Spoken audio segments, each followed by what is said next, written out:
Hello, welcome to another educational course on binary options from FXCL. This is Mark, your course instructor, and we will be exploring the use of MACD and stochastic oscillators in binary trading. Let's begin.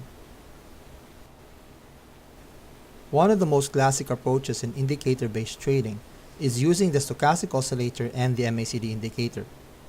When applied in binary options, the combination may be used to identify potential turning points in the market that could result in increased probability for successful trade and a more achievable strike price. The MACD indicator, or moving average convergence divergence, was designed as a trend-following indicator that is used to reinforce our understanding of the markets, while the stochastic oscillator looks for possible entry points. Let's consider both indicators more closely. The MACD is a trend-following indicator that looks at the relationship between EMA lines of two different durations. This allows us to more clearly establish the market trend. The MACD also uses crossovers to identify changes in the market trend. It also uses overbought and oversold triggers, along with divergences, to identify potential market action. The stochastic oscillator, on the other hand, compares closing prices within a range over a specified period.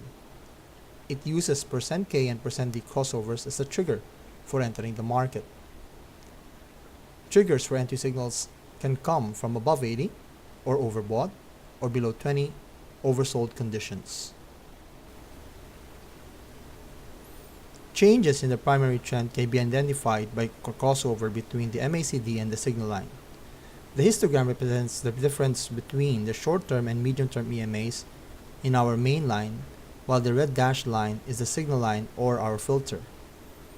In binary trading, we want to have calls when the histogram levels are above the signal line, or we want to focus on puts when the histogram is below the signal line.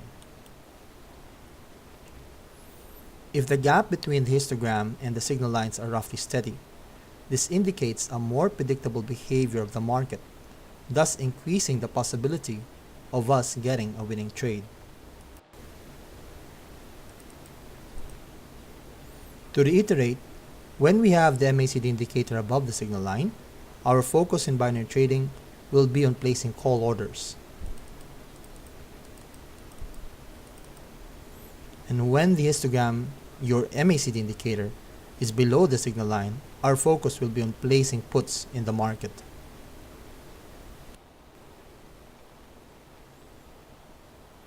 As a rule then, if prices are going one way and the MACD indicator does not confirm it, the prudent course of action is not to do anything. From the chart, such conditions do not lend themselves to high probability trades.